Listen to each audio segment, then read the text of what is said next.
Oi, gente, tudo bem? Eu sou a Tayara, do Residência Pedagógica, e tô auxiliando a professora Silvia nos terceiros anos, no caso, né? Mas a gente vai falar hoje de um assunto importante pro primeiro, pro segundo, pro terceiro, para todos, que é o quê? A intertextualidade, que é algo que por mais que a gente ache que a gente sabe, mas é algo que sempre confunde a gente. Tá? Então, vamos falar aqui, num contexto bonito, num contexto geral, o que é intertextualidade? A intertextualidade é um recurso realizado entre textos, ou seja, é a influência e a relação que estabelece sobre o outro. De forma geral, o que é intertextualidade? É quando um texto conversa com outro texto. Como assim, Tayara? É quando a gente tem o primeiro texto, e o segundo texto vai usar elementos daquele primeiro texto, de forma que os dois consigam conversar. Então, o que acontece? É como se os dois textos conversassem entre si. Intertextualidade, entendeu? A gente vai conversar os dois textos. Eu acho que deu para entender. A gente tem a definição bonitinha, que é essa que eu acabei de ler, que é, vou ler novamente. É um recurso realizado entre textos, ou seja, é a influência e relação que estabelece um sobre o outro. Assim, determina o fenômeno realizado ao processo de produção de texto, que faz referência aos elementos existentes em outro. Por exemplo, isso pode ser visto também tanto em textos escritos, assim, como também em figuras. Por exemplo, a gente tem a figura lá da Mona Lisa. Fica assim. Se a gente pegar, por exemplo, um gato na mesma posição, não sei se vocês já viram, ou o Homer, tem o Homer nessa posição dos Simpsons, a gente tá fazendo uma intertextualidade, porque a obra original é a Mona Lisa assim, certo? A segunda obra tá fazendo um diálogo, tá brincando com a primeira obra, fazendo assim, então, uma intertextualidade. A gente tem vários tipos de intertextualidade, tá? Eu tô aqui falando essa aulinha pra vocês, mas quem vai passar os exercícios mesmo também é a galera do Residência Pedagógica, porém vai ser em videoaula, é que infelizmente eu não poderei participar, então tô aqui gravando vídeo explicando pra vocês. Bom, eu vou falar os três principais, que são a paródia, a paráfrase e a citação. Como assim, Tayara? Vamos lá, vamos entender todo esse conceito. A paródia, o que é paródia? Acredito que muitos de vocês saibam o que é, mas é quando a gente brinca com o texto original, porém de forma crítica, de forma irônica, tem um caráter mais humorístico. Por exemplo, aquela música Namorar Pra Quê, sabe? Tipo, depois que eu conheci o Mandela, depois que eu vi como ela dança, sabe? Namorar pra quê? Se amarrar pra quê? A gente tem uma paródia dela feita pelo Whindersson Nunes, chamada Dieta Pra Quê? Então, assim, a gente pega o texto original, modifica ele de forma irônica e faz uma paródia, faz uma brincadeira em cima desse texto, mas sempre dialogando com o texto original. Como assim? A estrutura dele vai ser igualzinha à outra, porém com as mudanças de palavra, deixando isso engraçado, isso de forma irônica. Por exemplo, a primeira frase da música original: depois que eu conheci o Mandela, depois que eu vi como ela dança. Da paródia, comi um pão com mortadela, depois 1 quilo de picanha. Aí o refrão: namorar pra quê? Se amarrar pra quê? Prefiro estar solteira, que eu sei que elas vão querer. Da paródia do Whindersson vou malhar pra quê? Dieta pra quê? Se eu vejo uma coxinha, eu sei que eu vou comer. Então, o que acontece? A gente tem o texto original e o texto da paródia, que é uma brincadeira, é uma ironia, porém ele continua dialogando com o texto original. Vocês conseguem perceber isso? Tá sempre dialogando com o texto, dessa forma fazendo o quê? Uma brincadeira. Então, a paródia geralmente é crítica, é ironia e é sempre no caráter humorístico, tá? Deu pra entender? Aí depois a gente tem quem? A gente tem a paráfrase. A paráfrase é muito parecida com a paródia, porém, ela vai ser uma recriação de um texto já existente, mantendo a mesma ideia do texto. Como, por exemplo, vocês conhecem aquela canção do exílio?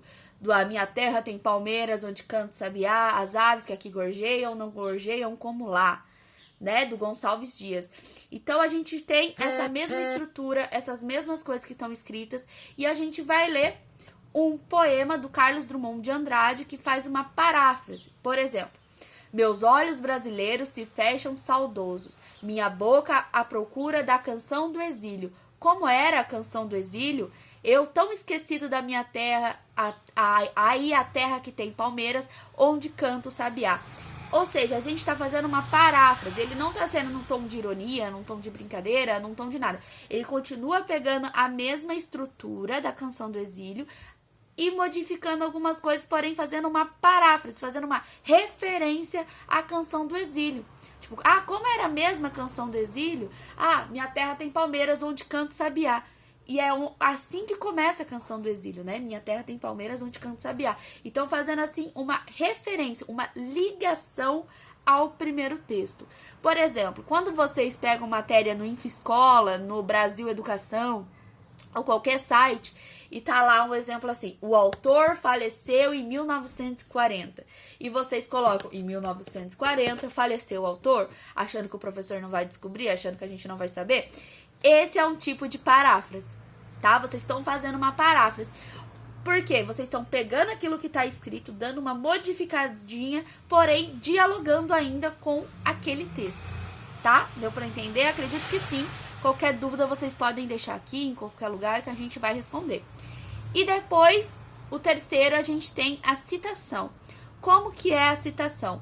A citação geralmente é utilizado em textos acadêmicos, tá? Tô aqui fazendo um texto e eu quero citar um autor que fala disso. Então, eu posso colocar, sei lá, segundo Bose, : abre aspas, e aí eu faço a citação, ou seja, aquilo que o autor escreveu,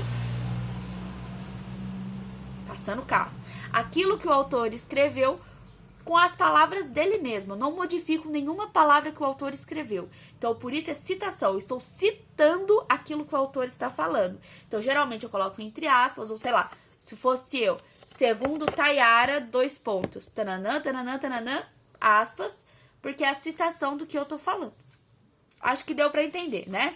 E a intertextualidade, gente, ela também ela também acontece em tradução. Porque a tradução, a gente vai pegar aqui o exemplo da música Shallow, da Lady Gaga, que fizeram aquela versão Shallow Now, acho que todo mundo lembra, acho que dá pra gente usar. É exatamente isso, as traduções, elas não são literais, elas não são exatamente o que tá escrito ali. Elas acabam sendo uma interpretação do dublador ou do tradutor. É sempre uma tradução, é sempre alguma interpretação, não é literalmente o que tá escrito ali, né?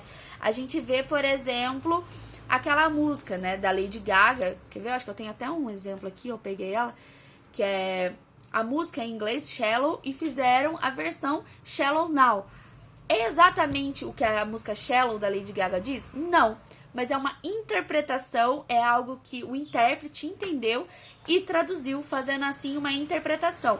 Desta forma, fazendo uma intertextualidade com o texto, o primeiro texto.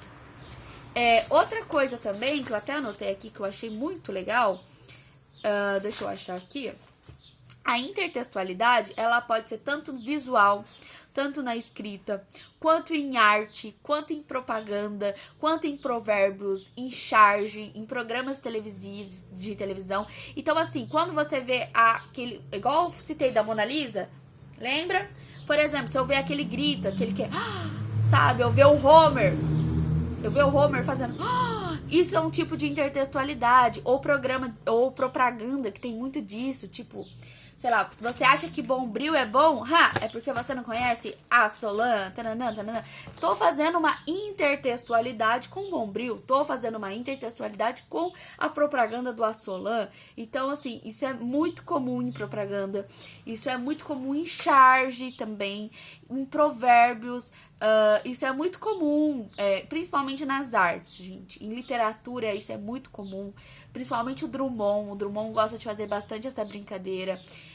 Como outros também que usam luzidas do amor ao fogo, que arte sem se ver. Tem várias músicas que utilizam esse trechinho, então fazendo uma paráfrase à obra. Então eu acredito, gente, que seja isso. Eu espero que vocês entendam. Eu tentei fazer um vídeo curto e rápido, porém o assunto demora mais um pouquinho. Então, se vocês tiverem qualquer dúvida, vocês podem perguntar para a professora Silvia e ela manda para mim. Ou eu não sei, eu posso deixar o meu WhatsApp aqui, se vocês tiverem qualquer dúvida. E também vocês vão ter a aula do Residência Pedagógica. Eu espero que vocês curtam bastante. Infelizmente, a gente está no período de pandemia. A gente queria estar aí na sala de aula com vocês. Porém, infelizmente, não é possível no momento. Mas vocês vão ter aula disso quinta-feira também. Então, espero que vocês entendam. E qualquer dúvida, vocês me falam. Então, essa é uma aulinha super rápida sobre intertextualidade. E eu espero que vocês gostem. Tá bom? Tchau, tchau, gente. Espero ter um próximo aí com vocês. Tchau, tchau.